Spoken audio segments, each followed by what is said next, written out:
अब हम देखते हैं कोयले का निर्माण। कोयले का जो निर्माण है वो कैसे हुआ?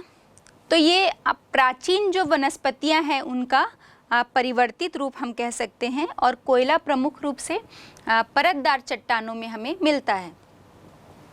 हम सभी को मालूम है जब पृथ्वी पर उष्णकटिबंधीय जलवायु थी, तो उष्णकटिबंधीय आर्द्र और उष्णकटिबंधीय जलवायु थी, तब हमारी पृथ्वी की सतह पर बहुत बड़े बड़े वृक्ष और वनस्पतियां उस समय विद्यमान थीं, उपस्थित थीं। तो बहुत समय के बाद जब वो वनस्पतियां जो हैं वो धरातल की सतह पर दब गईं, तो निरंतर हमको पता है कि पहले एक समय ऐसा था जब आर्द्र और उष्णकटिबंधीय जलवायु थी, फिर हिमयुग आया, फिर जो जलवायु है वो आर्द्र और उष्ण हो गई।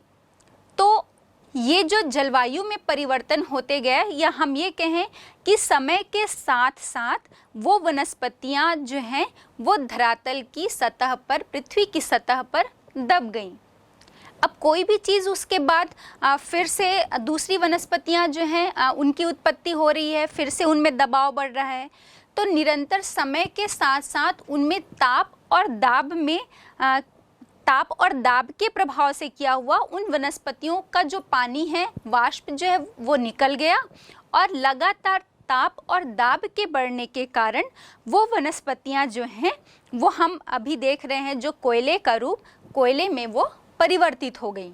और इसीलिए हम कह रहे हैं चूँकि वनस्पतियों से इनका निर्माण हुआ है, तो ये जो है जीवाश्म ईंधन कहे जाते हैं। जब हम कोयले की क्वालिटी देखेंगे कि ये किस किस क्वालिटी का होता है, तो हम ये देखेंगे जो सबसे अच्छी किस्म का जो कोयला होता है वो पूर्ण रूप से ताप और दाब से परिवर्तित हो चुका है या कोयले का रूप ले चुका है। और जो निम्न कोटि का कोयला होता है, जैसे हम पीट कोयले की, विशेषकर पीट कोयले की जब बात करेंगे, तो उसमें हम देखेंगे कि वो एक अर्ध पके हुए रूप में, या हम ये कह सकते हैं कि ताप और दाब के फलस्वरूप उन वनस्पतियों का पूर्ण रूप से परिवर्तन नहीं हुआ है। इसलिए वो जो कोयले हैं वो अभी भी लकड़ी से कोयले में परिवर्तित रूप में हमें नहीं मिलते हैं, और हम उसे, चूँकि कोयले के रूप में उसका परिवर्तन ही नहीं हुआ है, तो उसमें बहुत अधिक धुआं होता है, कार्बन की जो मात्रा है वो बहुत कम होती है, इसलिए हम इसे निम्न कोटि का कोयला भी कहते हैं। अब हम ये देखेंगे कि हम पृथ्वी के जब इतिहास में गए तो हमने बात की कि जिस समय जो कार्बोनिफेरस युग था उसमें बहुत वृहद पैमाने पर हम जो एक कोयले का जो निर्माण हुआ था कार्बोनिफेरस युग में, लगभग आज से 25 करोड़ वर्ष पूर्व। और इन कार्बोनिफेरस युग में तो कोयले का निर्माण हुआ ही, और इसके बाद के समय में भी जब हम बात करेंगे तो आप देख रहे हैं क्रिटेशियस युग में और टर्शरी युग में, और साथ ही साथ जुरैसिक काल में भी कोयले का निर्माण हुआ है। और जब हम अपने भारत की बात करें तो हमारे भारत में दो युग के जो हैं कोयले मिलते हैं। पहला है गोंडवाना क्रम की चट्टानें, और दूसरा जो है वो आपका टर्शरी क्रम की चट्टानें।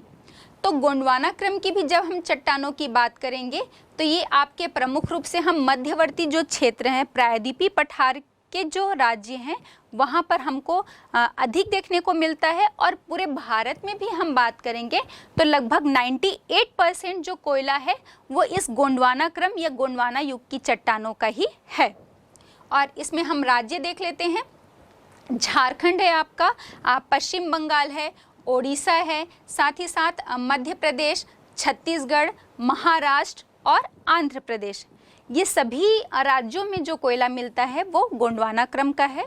और जब हम टर्शरी कोयले क्षेत्र की बात करते हैं तो टर्शरी क्रम की जो चट्टानें हैं वो लगभग 2% ही हमें अपने भारत में उपलब्ध है। और जब हम राज्यों की बात कर रहे हैं तो इसमें हम देखते हैं जो पूर्वोत्तर राज्य हैं, चाहे वो असम हो गया, मेघालय की हम बात करें या नागालैंड, और कुछ मात्रा में जम्मू कश्मीर में हमें टर्शरी क्रम की चट्टानों में टर्शरी क्रम की चट्टानों के जो कोयले हैं वो उपलब्ध मिलते हैं। तो ये हो गई कोयले की बात। अब हम बात करते हैं कोयले की क्वालिटी, मतलब कोयले के जो प्रकार हैं, रासायनिक बनावट के आधार पर उनका वितरण देखते हैं। अब हम देखते हैं कोयले के रासायनिक बनावट के आधार पर वो कितने प्रकार के होते हैं। तो सबसे उत्तम किस्म का जो कोयला होता है वो आपका एंथ्रेसाइट है। एंथ्रेसाइट में कार्बन की जो मात्रा है वो लगभग 80 से 95% तक होती है। दूसरा अच्छी क्वालिटी का हम देखें तो बिटुमिनस कोयला है। और मैं ये आपको बता दूं कि हमारे भारत में जो सर्वाधिक कोयला है, लगभग 90% तक जो कोयला मिलता है वो इसी प्रकार का बिटुमिनस कोयला ही हमें अधिक देखने को मिलता है। और हम ये देखें, ये गोंडवाना क्रम की चट्टानों में मिलते हैं और इनमें जो कार्बन की मात्रा है बिटुमिनस कोयले में वो लगभग 75 to 80% तक होती है। तीसरा जो है वो आपका लिग्नाइट कोयला है। ये हम इसे मध्यम श्रेणी का कोयला भी कह सकते हैं और इनमें कार्बन की जो मात्रा है वो लगभग 45 to 55% तक होती है। और अभी थोड़ी देर पहले हमने बात ही की थी, सबसे निम्न कोटि का जो कोयला होता है वो आपका पीट कोयला है, क्योंकि पूर्ण रूप से कोयले के रूप में वनस्पतियों से कोयले के रूप में पूर्ण रूप से इसमें परिवर्तन नहीं हो पाया है, ताप और दाब की कमी के फलस्वरूप। तो अभी भी हम ये कह सकते हैं कि ये निर्माणाधीन अवस्था में है। तो इसी कारण से ये एकदम निम्न कोटि का कोयला होता है और इस कोयले को जलाने से ये बहुत अधिक मात्रा में धुआं छोड़ता है और कह सकते हैं ऊर्जा की मात्रा इसमें कम होती है और धुआं ये अधिक देता है। और कार्बन की मात्रा लगभग 40% से भी कम होती है पीट कोयले में। जियोलॉजिकल सर्वे ऑफ इंडिया के अनुसार जनवरी 2001 की जब हम बात करें तो हमारे भारत में लगभग 2,13,905 मिलियन टन जो है वो कोयले के भंडार हैं। कोयले का जो उपयोग है, हमने बात की थी कि सबसे अधिक जो है ये लौह इस्पात उद्योग में होता है। जिस प्रकार हमने मैग्नीज को देखा था कि इस्पात के प्रगलन में या लौह के प्रगलन के लिए उसे गलाने के लिए मैग्नीज का उपयोग किया जाता है, ठीक उसी प्रकार कोयले का भी उसके प्रगलन में उपयोग किया जाता है। और इन सब के साथ कृत्रिम रबड़ बनाने में, कृत्रिम पेट्रोलियम के लिए, रंग बनाने में, पेंट बनाने में, प्रिंटिंग प्रेस में, और हमने भी जैसा बोला था कि धातुओं को गलाने के साथ साथ ताप शक्ति में भी इसका प्रयोग किया जाता है। कोयले के उत्पादन में पूरे विश्व में भारत का 5वां स्थान है। अब हम भारत के अलग अलग राज्यों की बात करें तो हम देखते हैं पश्चिम बंगाल के रानीगंज में प्रमुख रूप से कोयले का जो है वो उत्पादन किया जाता है और वहाँ पर भंडारण भी हमें मिलता है। इसके बाद हम देखते हैं झारखंड का झरिया और बोकारो क्षेत्र है। मध्य प्रदेश की हम बात करें तो मध्य प्रदेश में उमरिया है, सिंगरौली है और पंचनहान, ये प्रमुख क्षेत्र हैं कोयले के। फिर महाराष्ट्र में चांद है और वर्धा प्रमुख क्षेत्र हैं। उड़ीसा की हम बात करें तो उड़ीसा के ईब और तालचेर प्रमुख क्षेत्र हैं कोयले के। आंध्र प्रदेश में गोदावरी, और हम छत्तीसगढ़ की जब बात करते हैं तो छत्तीसगढ़ में कोरबा जो है वो प्रमुख कोयला उत्पादक जिला है और इसके साथ ही साथ चिरमिरी और झिलमिली भी जो हैं ये प्रमुख कोयला उत्पादक क्षेत्र हैं। इन प्रमुख कोयला उत्पादक क्षेत्रों के साथ ही साथ हम अन्य राज्यों की जब बात करें तो उसमें हमारा असम है, मेघालय है, अरुणाचल प्रदेश है और नागालैंड, और कुछ मात्रा में जम्मू कश्मीर में भी हमें कोयला उपलब्ध मिलता है। बच्चों, आपको एक बात जानना और ज़रूरी है, कोयला जो है ये खदानों से खनन कार्य के द्वारा हमें पता है कि प्राप्त किया जाता है, कोयले का खनन कार्य किया जाता है। और जब मज़दूर जो है वो उन खदानों में नीचे की तरफ उतरते हैं तो वहाँ पर एक बहुत ही जहरीली गैस जो है कार्बन मोनोऑक्साइड निकलता है। तो क्या किया जाता है कि खनन कर्मियों के द्वारा कितनी मात्रा में उस खदान में कितनी मात्रा में कार्बन मोनोऑक्साइड जो है वो उपलब्ध है, इस बात का पता लगाने के लिए ऐसे तो बहुत सारे जो यंत्र हैं वो प्रयोग किए जाते हैं, लेकिन उसमें भी हम देखते हैं कि सिंगरौली जो है यहाँ पर पक्षियों के माध्यम से इस बात का पता लगाया जाता है। जैसे ही पक्षियों को इस खदान में उतारा जाता है तो चूँकि कार्बन मोनोऑक्साइड की जो मात्रा है वो बहुत अधिक हो जाती है, ये पक्षी जो है वो लगभग 0.58 तक जो है कार्बन मोनोऑक्साइड को ले पाते हैं। और जब इससे अधिक मात्रा में इस कार्बन मोनोऑक्साइड की मात्रा अधिक होती है इससे, तो इनके पंख जो हैं वो फड़फड़ाने लगते हैं और थोड़ी ही देर में ये बेहोश होकर गिर पड़ते हैं। तो फिर खनन कर्मी इस बात का पता लगा लेते हैं कि कार्बन मोनोऑक्साइड का जो स्तर है यहाँ पर बहुत अधिक है। अभी मैंने बताया कि ऐसे तो और बहुत सारे यंत्र आ चुके हैं, लेकिन सिंगरौली में अभी भी इन्हीं के माध्यम से ही कार्बन मोनोऑक्साइड की मात्रा का पता लगाया जाता है। ये बात आपको जानना आवश्यक है, क्योंकि बोर्ड परीक्षा के हिसाब से पूछा जा सकता है कि कहाँ पर कार्बन मोनोऑक्साइड की मात्रा का पता लगाने के लिए पक्षियों का इस्तेमाल किया जाता है। अब हम दूसरे जीवाश्म ईंधन पेट्रोलियम की बात करते हैं। जैसा हमने देखा था कि कोयला जो है वो वनस्पतियों के दब जाने से कालांतर में बहुत समय के बाद ताप और दाब में रूपांतरण के फलस्वरूप जो है कोयले का निर्माण हुआ है।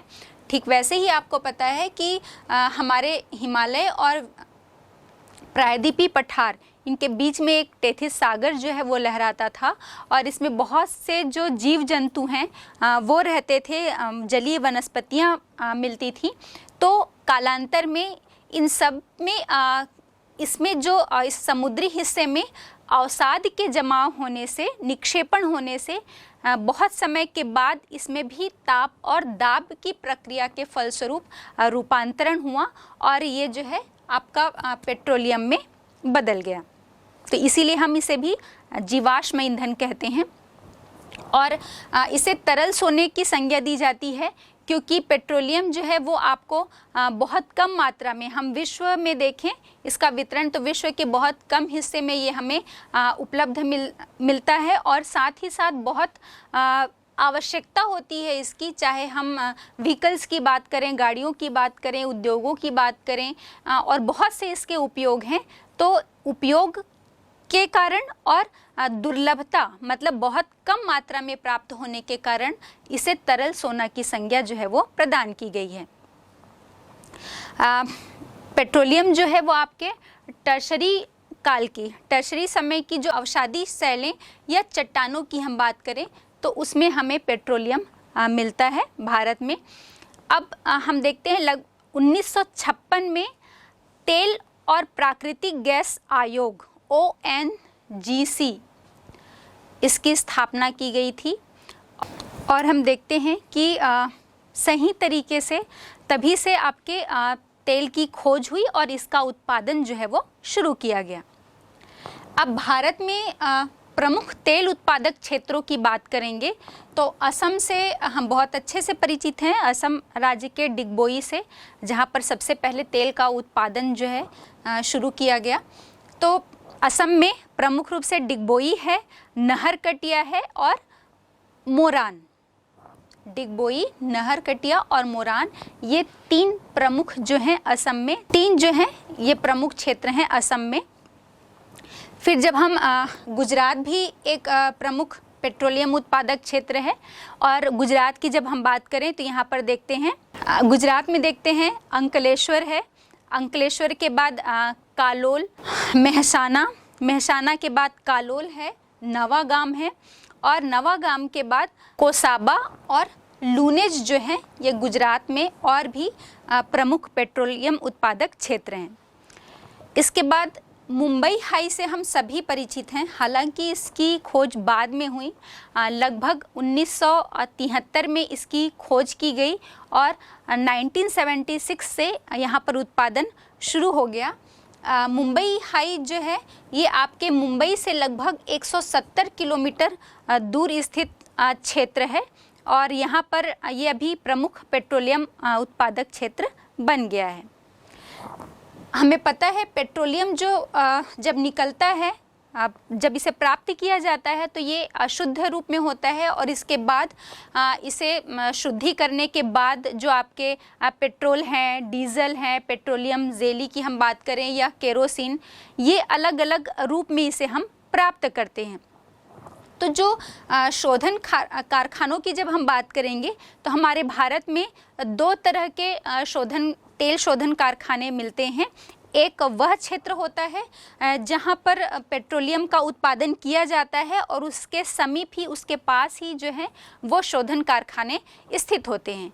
और दूसरा वह क्षेत्र होता है जहां पर पेट्रोलियम का उत्पादन तो नहीं हो रहा है लेकिन दूसरे क्षेत्र से उसे उस कारखाने में मंगाकर उसका शोधन कार्य जो है वो किया जाता है। तो आप कहेंगे कि फिर कैसे उसे, जहाँ पर उत्पादन ही नहीं हो रहा है तो वहाँ से पेट्रोलियम को कैसे लाया जाएगा? तो हमने परिवहन जब चैप्टर को पढ़ा था तो हमने देखा था कि पाइपलाइन परिवहन के माध्यम से पेट्रोलियम का परिवहन करके उन शोधन कारखानों तक लाया जाता है। तो जब हम क्षेत्र आधारित बात करें तो क्षेत्र आधारित में डिगबोई है आपका, असम का डिगबोई, और यहाँ पर जो तेल शोधन कारखाना है यहीं पर तेल का, पेट्रोलियम का उत्पादन किया जाता है और उस पेट्रोलियम को फिर वहीं पास में ही स्थित उसका शोधन कारखाना है जहाँ पर पेट्रोलियम का शोधन किया जाता है।